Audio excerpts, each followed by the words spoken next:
So you go from poverty in Harlem, trailer park living in Oklahoma, success in the army, corporate leadership in global companies, and then running for governor. And all of this seems like almost impossible. We get off the Greyhound bus in Harlem, New York. We're held up in broad daylight. That was the introduction to what my life was like in New York City. Just because you're poor doesn't mean it's okay to steal. That's right. And just because you're poor doesn't mean you can't get an education. Even as a young boy, I would see the guys on the street corner. I didn't want to be one of those. I saw maybe one or two people. I said, I could live like that. But I didn't know how. Didn't know how. But I knew it started with an education. Stories stir the soul. Stories reveal. And stories heal. In this podcast, we will give you an inside look at someone who's had a life-changing breakthrough. Real people, real stories with real breakthroughs. As a health and wellness expert and coach, and Todd as a men's mentor, we've seen firsthand what God can do when it comes to a breakthrough. So lean in, listen well. This could be your biggest breakthrough.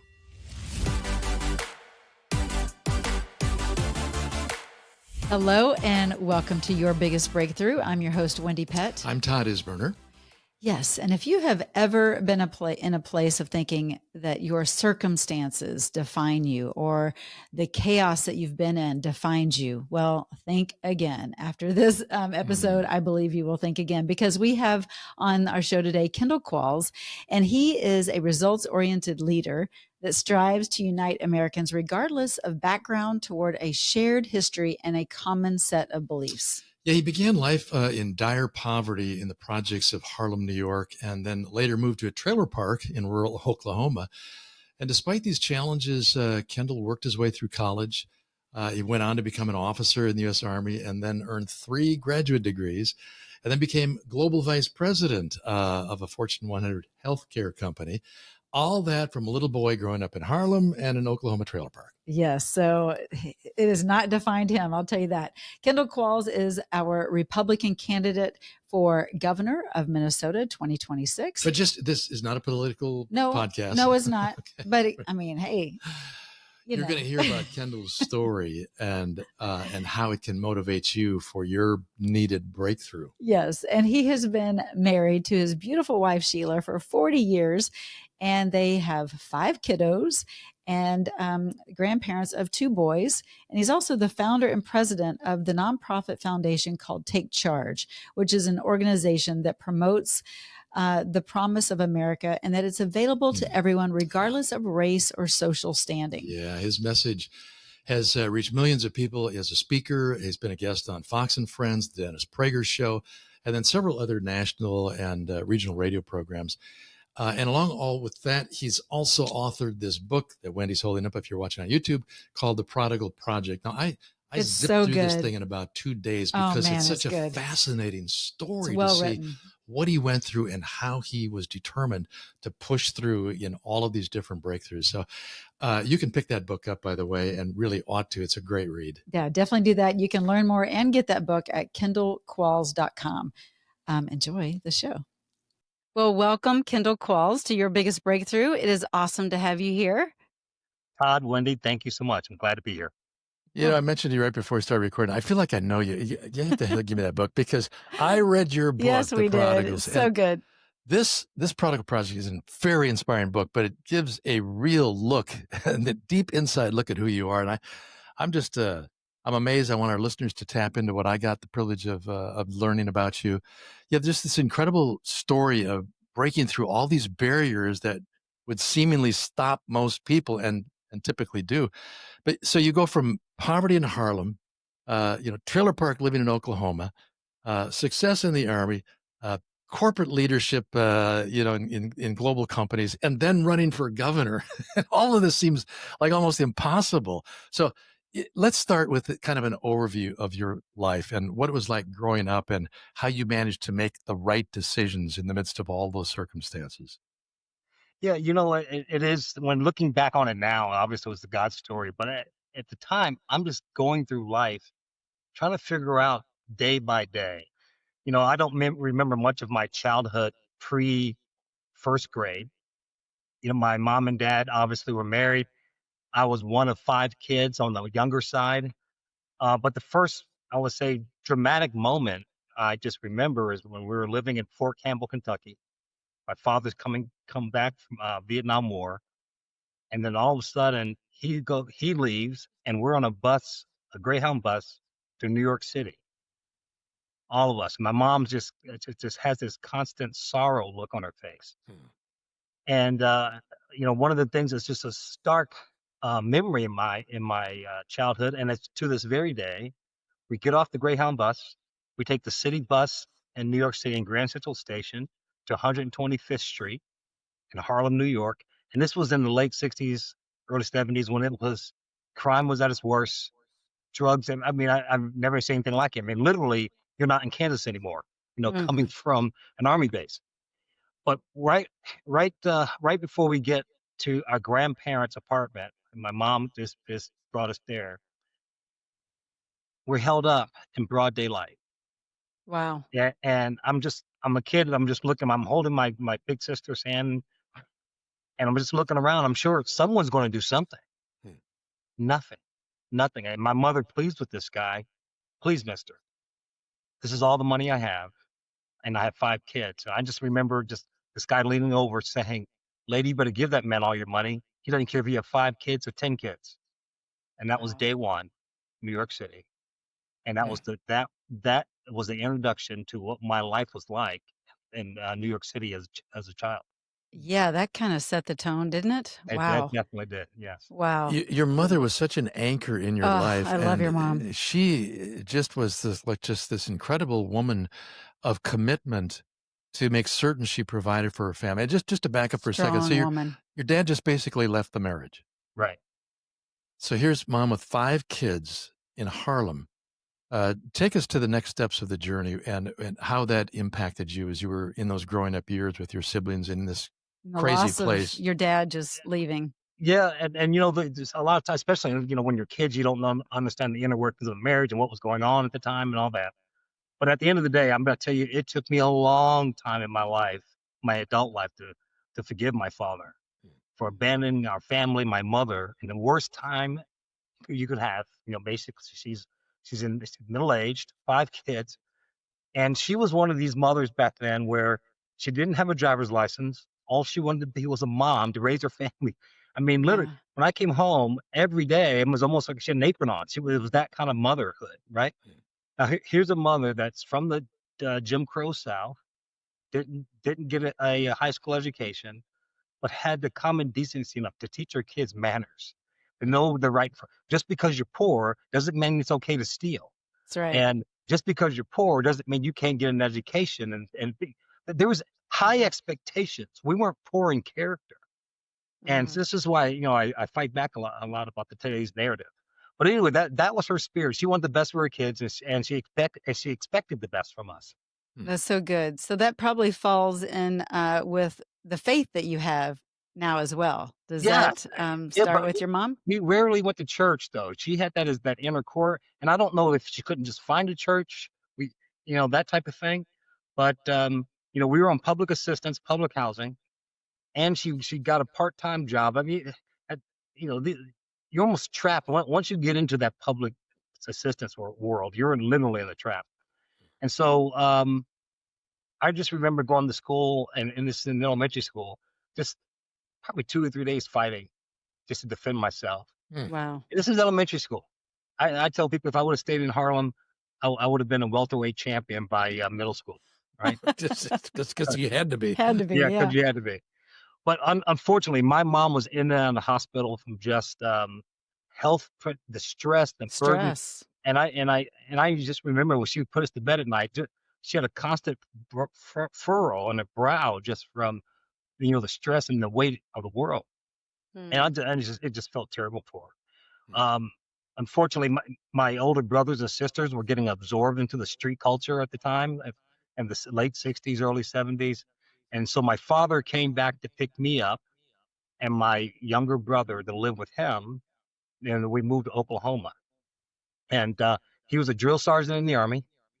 He was paying alimony, child support, so all he could afford was a trailer park in Oklahoma. And so I lived with the sternness and discipline of a drill sergeant father from 5th grade onward, but I had the love and nurturing of my mother when I was from birth to fifth grade. So I Wow. had two of those parents, but they were never together. Wow. And what a stark contrast to go from Harlem to Oklahoma. Oh, I mean, yeah. I grew up in Texas and now in Minnesota, so I understand even that kind of starkness. But Yes. wow, Harlem to Oklahoma and a trailer park, and then also with the strictness of your dad. Yeah, I drill mean, sergeant. yeah. So when did you get to see your mom anymore? Did you talk to her? How Yeah, did yep. you? So in Yeah. the summers, we got a chance to go back. This is it sounds like, almost like a fairy tale distant time in our country, because at the time we didn't take a plane back. We took the Greyhound bus. I don't even know if you can see Greyhound buses anymore. Right, We, right. but we took the Greyhound bus back home in summers, and great to see my mother. But I tell you, whenever I went through the tunnel or when I went over the bridge, my physical disposition, everything changed. It went into like war zone mode, because you're going into the city and you just never know what's going to happen. Violence, it is literally the strongest person in the community, and it is like the law of the jungle kind of Mm. thing. And so, great to see my mother, but always on guard. Yeah. So you're bouncing back and forth to two incredibly different environments. You've got your part of your siblings are being absorbed into the culture of drugs and violence and whatnot. So what was it about you, Kendall, as you look back? Why do you think were you wired differently? What was it about you that kept you on a straight path? Yeah, it's something. I see it in my own kids. Although they're born from the same parents, you see the physical similarities out there, but they're different. They're just Yeah. really wired differently. Just that just again the beauty of God's nature. But here's the thing for me. I was an observationist. I would say even as a young boy. I mean, I would see the guys on the street corner that would accost all the women at the end of the month when they get their monthly welfare checks, their social security checks. But I didn't want to be one of those. I didn't want to be that. I didn't want to be that. I don't want to do that. I saw maybe one or two people. I said, I could live like that, but I didn't know how. Didn't know how. But I knew it started with an education. That's the one factor I knew. And that's what I did. I focused on getting an education. You know what? I didn't want to be one of those drug addict guys. And here's the other thing: back then, a lot of guys shot up needles and heroin stuff. I'm afraid of needles. I hate needles. I'm going like, how could these guys ever do this? I could never be a drug addict. My hands would shake. I could never get the needle in. Oh my gosh, that's great incentive right there. I don't want the pain of the needle. Well, that's one way to go about it. That's good. That's good. Well, you're just such a reminder, Kendall, that our environment doesn't have to define us or what we've been, caught up in with our families. It doesn't have to define us. We can choose a different route. And that's exactly what you did just by observing. And so you knew that education was the ticket, the way out, so to speak. How did you know that? Did someone mentor you there, or did you have a teacher that you looked up to? How did that shape up? Well, it was a huge emphasis for my mother. She actually sent us to like the after school programs in Harlem, Ah, where they help with vocabulary and not that type of thing. So it was Yeah. an emphasis, and she always said education is your pathway out. oh, okay. Um, and I've always had this curiosity about God.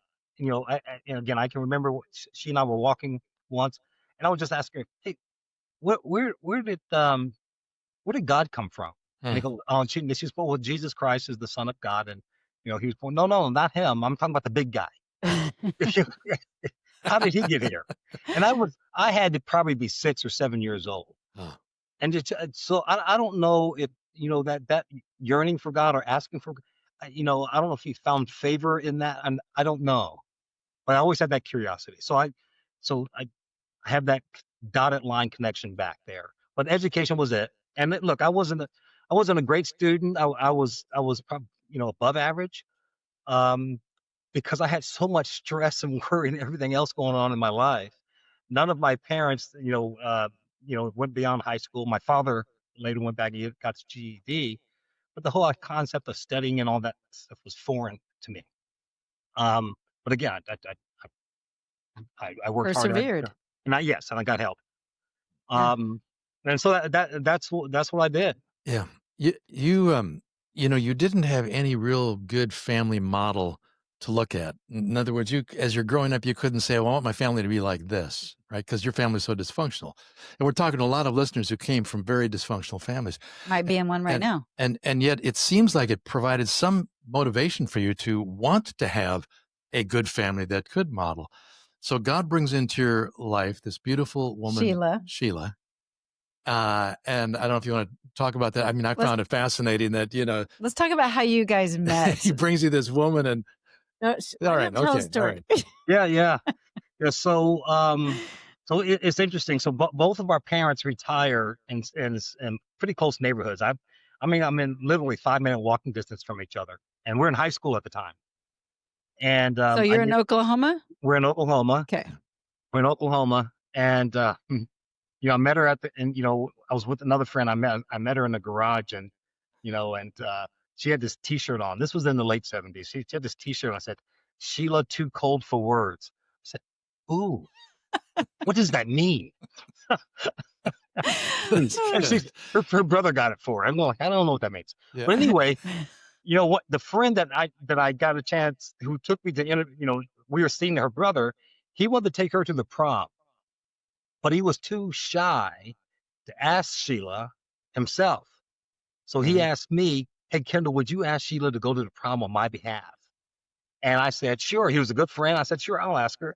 And so I tell this story all the time. I said, "So Sheila, Cedric wants to take you to the prom. He's a nice guy. Would you consider going with him?" And she goes, "No, just to tell him thank you, but no thank you." I felt like I owed him a second effort. And so I asked him again, "Listen, Sheila, Cedric's a great guy. He drives a Ford Mustang GT. Look out. Selling them. You're going to Selling go in Cedric. style. You're going to go, and you get there fast." She said, "No. That's okay. I don't want to go." And so at that point, I think I fulfilled my fiduciary responsibilities, and I stepped out of that role, and I said, "Well, Sheila, a little birdie told me you're free for the prom." And I like to tell, Opportunistic. Yeah, seriously. and I tell people like Paul Harvey used to stay on the radio. Now you know the rest of the story. But Wow. yeah, we went to the prom together, and went through high school, and we broke up a few times, got back together. That's kind of the high school stuff. But I tell my boys now, ever since they were little, find the right woman, she'll make you a better man. So good. So good. Yeah, and it definitely goes both ways. So you For sure. so you marry, and at that time, I believe you were in the service. You were serving in the Army? Yep. I was 22, she was 21. Yep. And Babies. yep, on active duty, and we bought our first house together 6 months after we were married. Incredible. Yeah. So good. So after serving, how many years did you serve in the Army? Yes, sir. Served 5 years on 5 active years. duty. I was an artillery officer. Yeah. And so I traveled stateside, and I did a 1-year unaccompanied tour in Korea. So I was Wow. served right on the DMZ in South Korea. So I'm guessing both through your education and the experience in the Army, God really started to develop your leadership skills. Were you thinking that at the time? Were you thinking God's making me into a leader? He's got plans for No, me that. not at all. Not at Oh, all. okay. All right. And in fact, at that time, I wasn't a Christian. I hadn't come to the church or come to the faith. I believed in God, but there was no relationship. I wasn't pursuing Him or the church. Neither was Sheila. I used to go to church with her in high school with her family, and only because I wanted to be around her. Of course. Yeah. And we weren't looking. And so when I got my first job outside the Army, Sheila was finishing up her master's degree in Oklahoma and living with her parents. And we normally would come down. She would come down on weekends in Dallas, and we would hang out. But it was a huge ice storm that week. She couldn't make it, and so one of her friends, the family friends, invited me to church. And the only reason I went was because it was a family friend. I was like, "Oh gosh!" I said, and I told Sheila, she would talk. She said, "Whatever you do, don't join the church. Don't join." I said, "Don't worry, I won't." That's And good. Never say never. right, and when I went there, I had never heard the Bible taught that way. Okay, not preached. There was no entertaining or anything. It was a Bible teaching church, and Tony Evans was the pastor. Wow. Wow. And it literally changed my life. I mean, his message that I'll never forget. It really changed changed my life. It hit me really in the heart around what was going on in my family, my past family. Mhm. I wind up attending that church for over a year, got baptized in that church, and through my corporate moves, we had Max Lucado was one of our pastors. Mm, Then we had Joel Stoll. Joel Stoll was a DTS grad, but he was Yes. at the time in Chicago. He used to be the president of Moody Bible College, right. and we just had some great discipleship. So apparently God put you on the fast track for really understanding I'd the say Bible so. Yeah, I under didn't know some any of great these people. teachers. I didn't Oh, know who these people were. wow. Yeah. Amazing. Yeah. So, um, about how long were you attending Tony Evans Church before you fully got like I'm on fire for Jesus and let's go. Oh, I'm definitely a it was follower. almost instantaneously. It really Mm, was. Mm, Because that's good. I was going through really a lot of anger issues that I had with my yeah. father. I mean, literally, I was still angry with what was going on. And I mean, I was the only one in my family really accomplishing anything. Mhm. Right. Only one of my siblings that stayed married to one spouse. Mm. And I was fine with never talking with him again. Hmm. And you know what? God can't use someone that's hurt, broken, and angry. Amen. And so what this church did, I wasn't even a member yet. They took me through counseling on this. I'll never forget the book I read. It was a Search for Significance. They had me read through that. It's a good And book. part of this was writing a letter to my father, explaining all the hurt that he did to me, my family, how I felt about it. And at the end, literally forgiving him, putting the Beautiful. letter in the envelope, but never sending it. Mm, But by sealing that envelope, it put all the hurt, pain, and all that I had really in that envelope, and when it just disappeared, all that hatred. And I wind up having a relationship with my father afterwards, still because God still has them. One of the 10 Commandments is honor. He didn't say love them or like them, but honor them that's because of Mhm. their right. positions, right? So I honored him.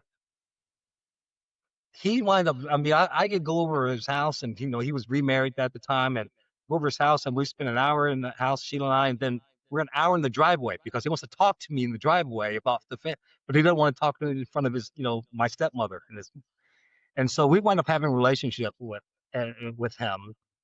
I did, and it was almost therapeutic for him to to release a lot of I believe the hurt and not animosity, regret There you Yeah. go. because of the life my siblings were living, his Mm, children were living because mm. of his decision. Yeah.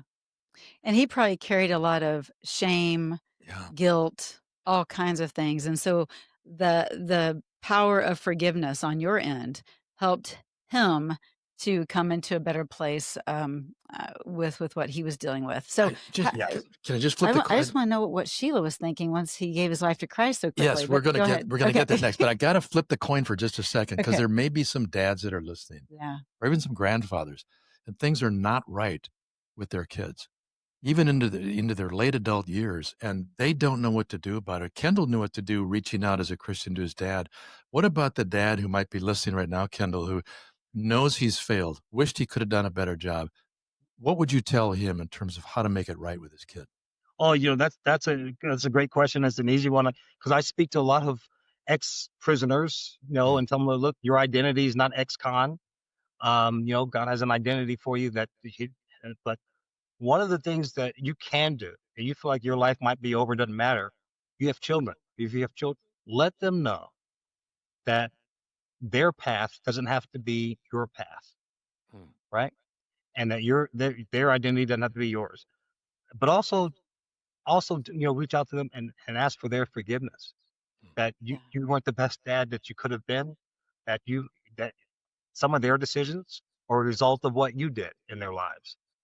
And I believe, and really, these guys responded in such a positive way because it relieves the burden on these kids. It gives them a chance, maybe an opening door that they wouldn't have taken otherwise. Mm, They'll look at their life and themselves. So they have a huge opportunity.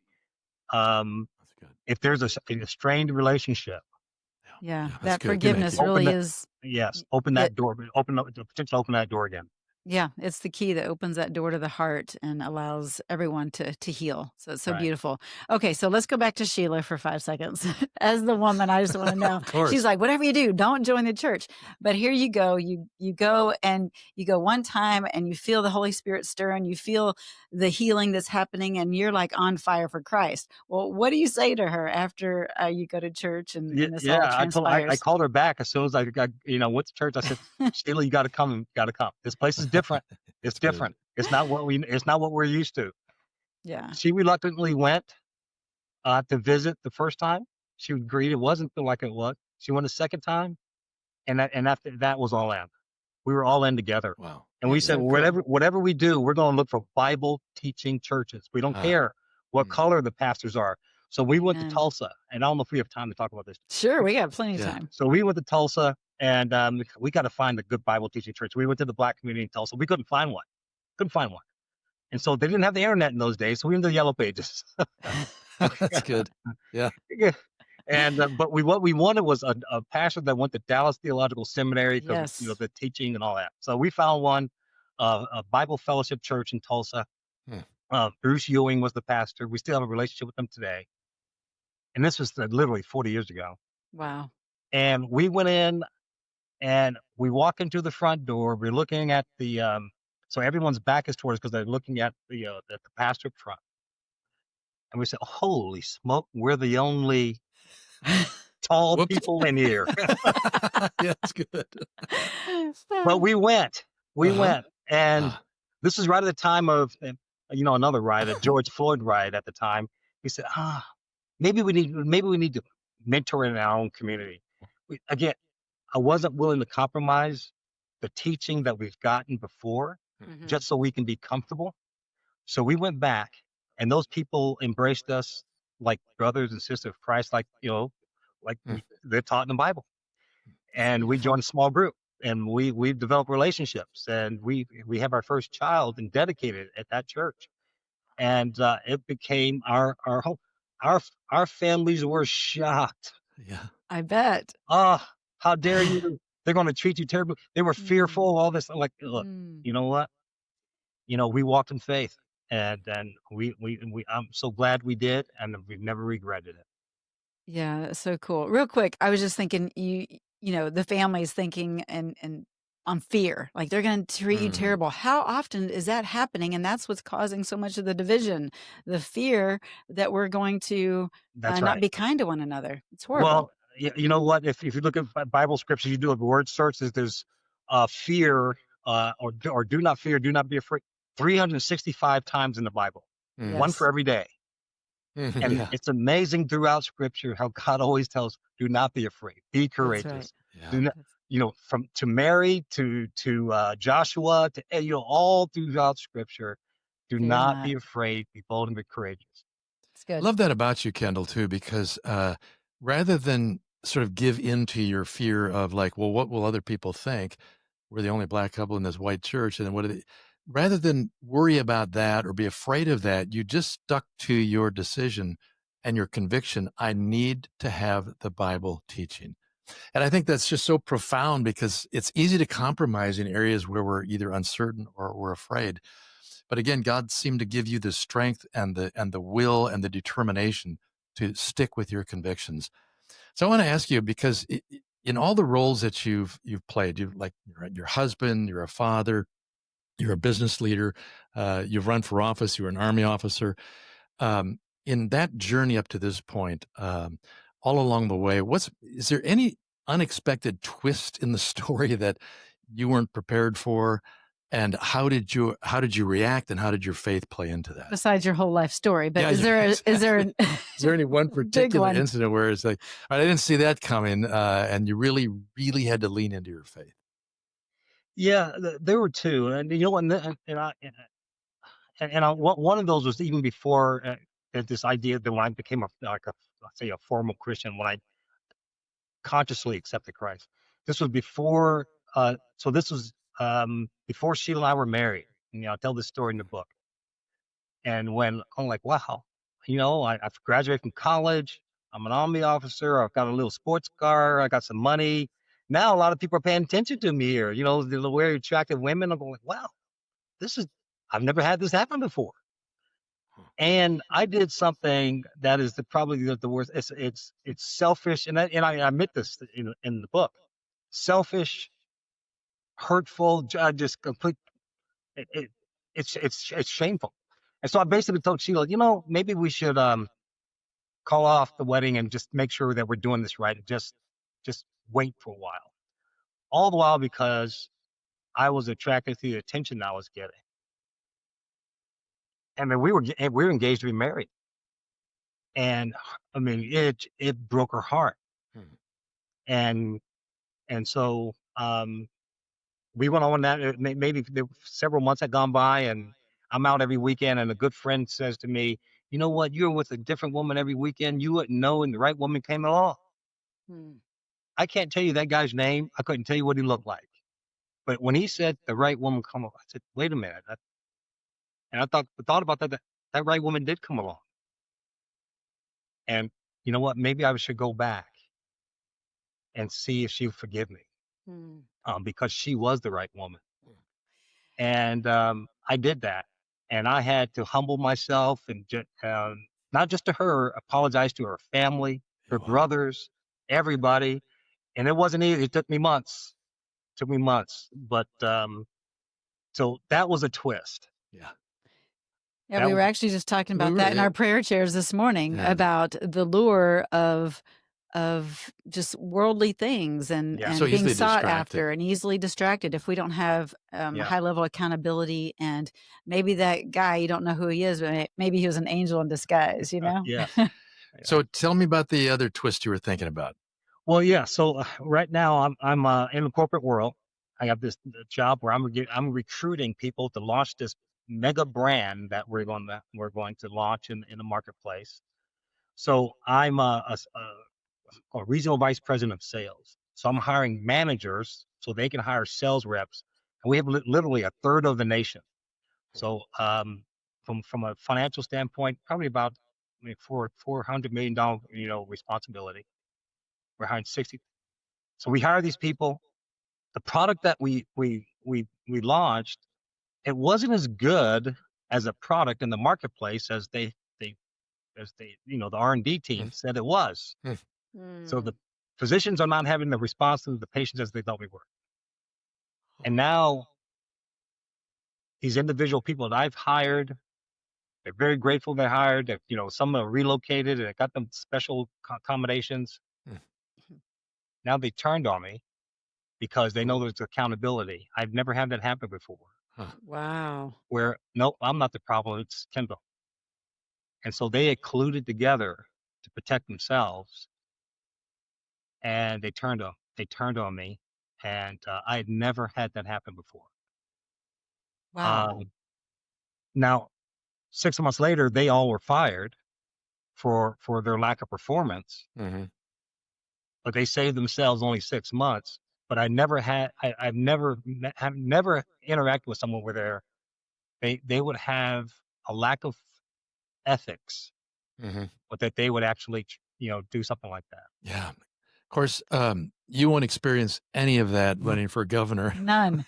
Oh, That's preparation, Kendall. when people say, "Well, you haven't been in politics before," I say, "Well, you never worked for a corporate company, corporate America, right?" Right. Oh, man. Well, hopefully It's training ground. it's training ground. It Right. is. And nothing's wasted. You know that.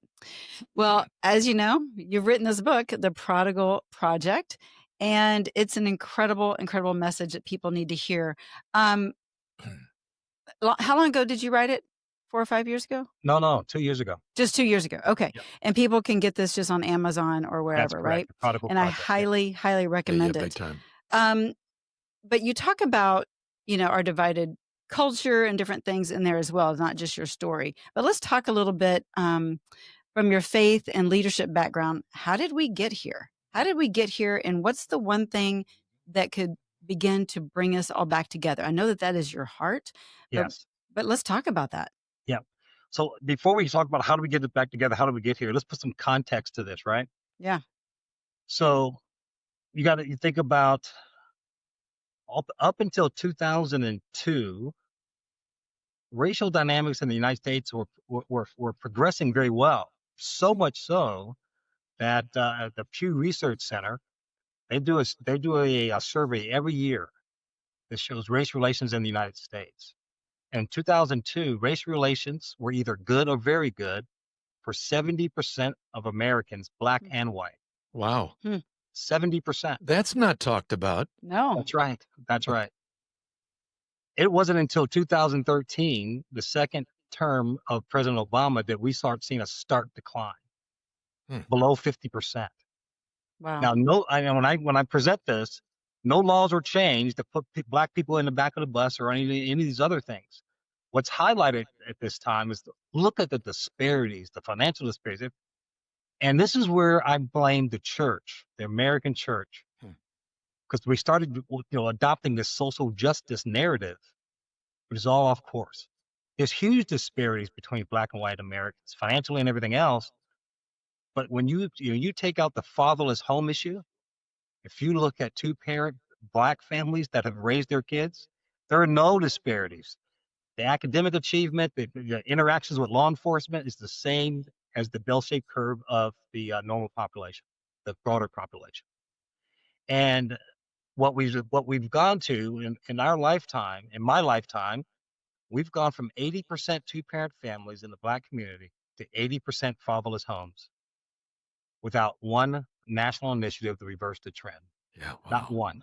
And there's even incentives for Oh, single that's moms right. to stay single, correct? That's right. That's right. That's right. Mhm. So there's financial incentives with our welfare system and all that. But as I look at that, I said, this is not Democrat Republican issue. This is good and evil. Yeah. God, and when I go in our communities, I said God did not intend for women to raise children alone. And when I speak to people, every head nods up and down in the black community.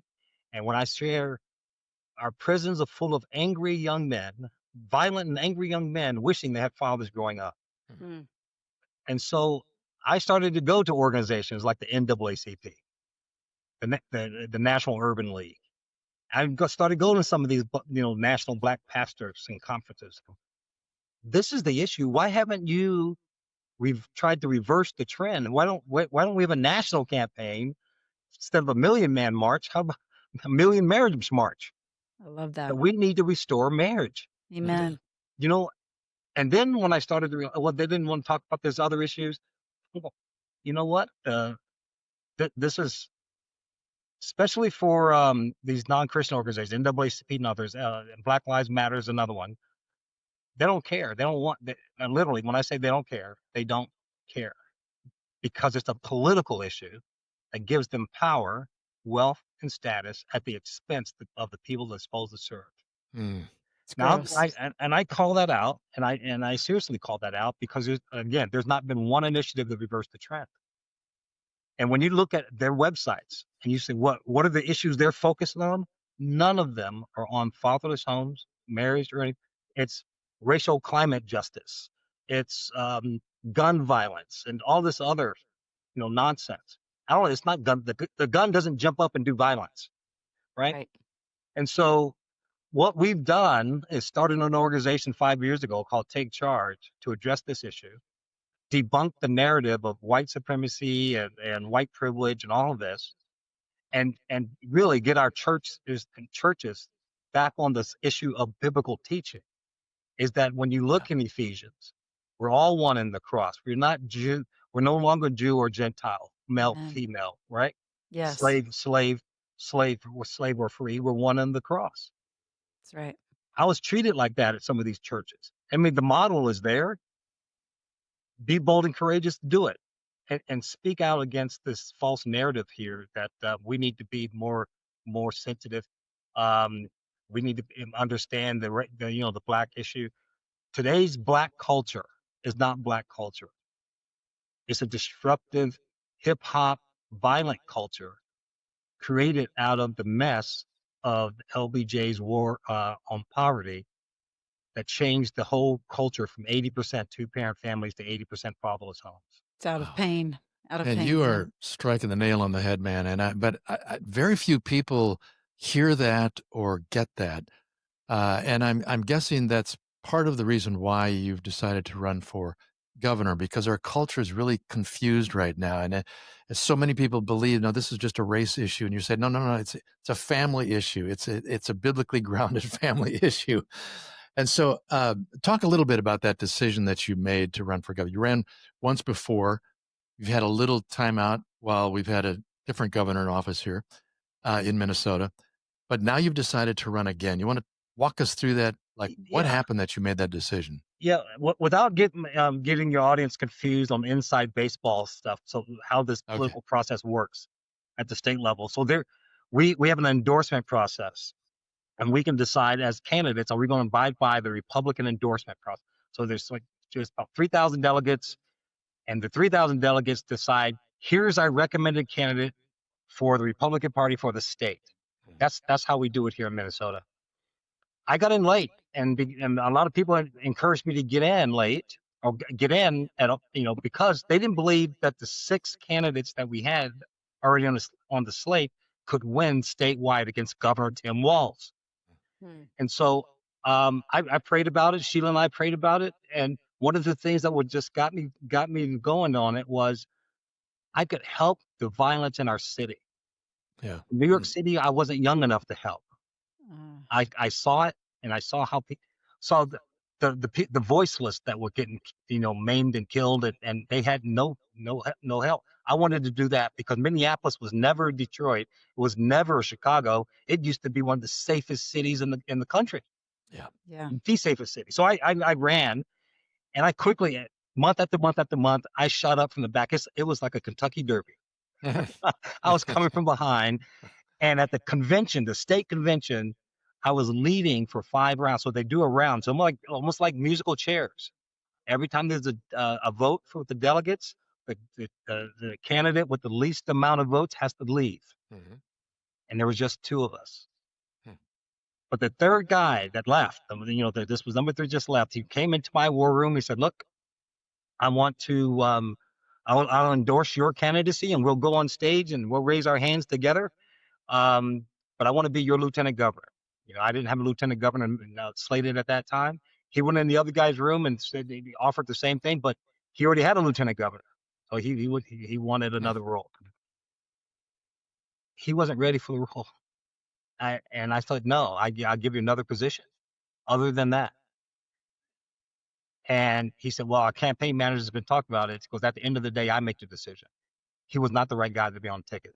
He went on stage, instead of just giving an endorsing speech for the other candidate, he went on stage to all the delegates. Kendall Qualls is a liar. He's a cheat. You can't trust him. He's a sellout. He offered me this position and took it back. Without getting into the mix of it, the other candidate won the endorsement. He went against Tim Walz. We lost the governor's race. We lost the Senate. We lost the House. We lost the Attorney General. We lost everything.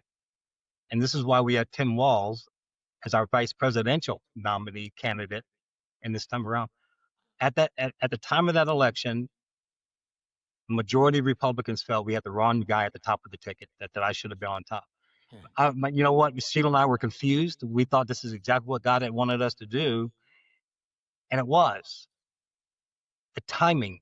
God's timing is the issue.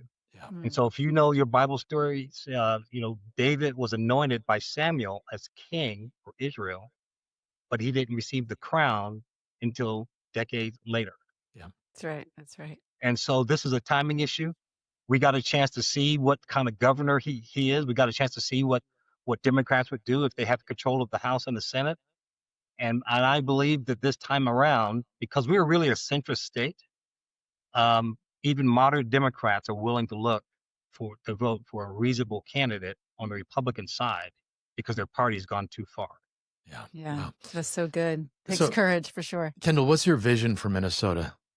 God, if God puts you in that place, what's your vision? When he Yeah, does. thank you. Yes, Exactly. yes. That's Well, good. you know what? It is going to be it's going to be a haven for all Minnesotans. Really, we have people that that are leaving Minnesota, not just for Florida, Texas, and Tennessee. They're leaving just to go to the border states, Iowa and South Dakota, just so they're 5 or 10 miles outside the state they love, the state they've grown up in for generations.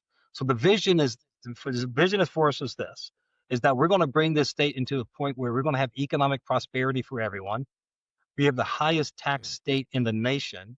We're It's going to, crazy. I mean, we know that from just scripture that's not what God wants. Mm. So we're going to bring that down so people can prosper, make it easier for young families to get started, make it easier for businesses to compete and be effective. Well, we're going to get our schools back. We're going to have to bring in school choice to make it competitive, but we're also going to bring in vocational education for kids because all pathways for success and as Americans is not just college. That's right. The trade routes is another way. And so the other one is we're going to make our cities safe again.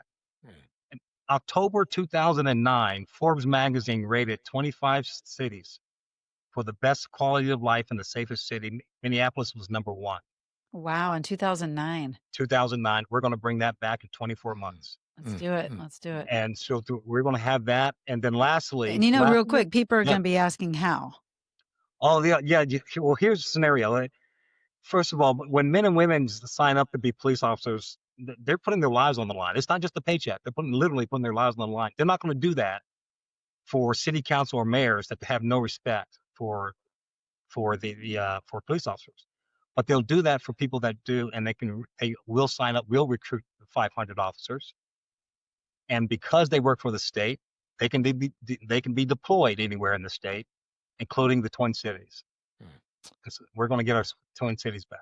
It's good. Kendall, you've got a great vision, and it's going to resonate in everyone's heart, I'm sure, even though the political differences are severe within our state.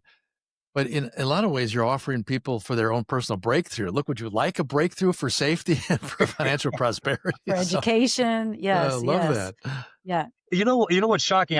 People introduce me as this conservative Republican, and listen, my values are, but what they describe used to be considered American.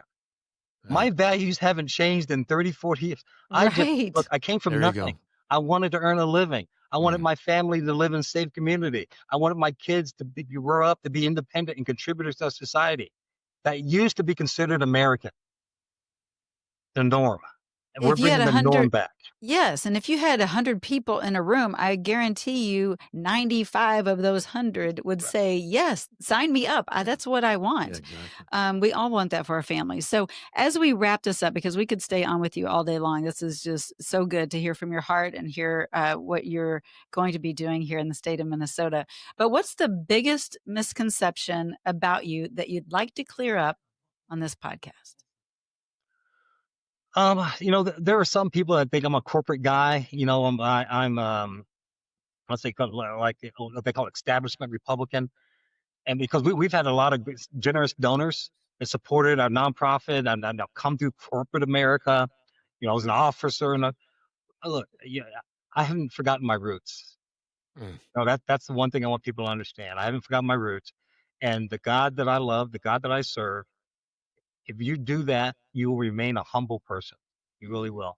And I was just telling Sheila, last night, I don't want to be in politics a long time, because if Solomon can go the wrong way, the wisest man in the world had no. Yeah. Gee whiz, I sure can. So I want to do my time and serve our state, serve our country, and get out to a normal life.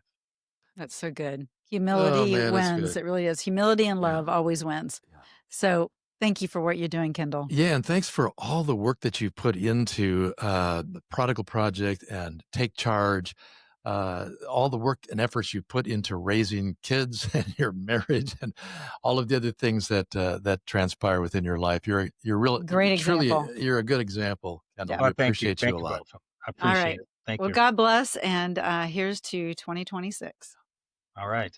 Take care. Thanks. Take care. Well, that's a wrap for today's show. We hope you enjoyed it. As always, we love spending time with you right here on Your Biggest Breakthrough podcast. We look forward to seeing you on the next episode. But until then, just head on over to yourbiggestbreakthrough.com, where you'll find some free resources and information and a place where you can comment, and we would love to dialogue with you there. Thanks so much for tuning in, and we'll see you next time.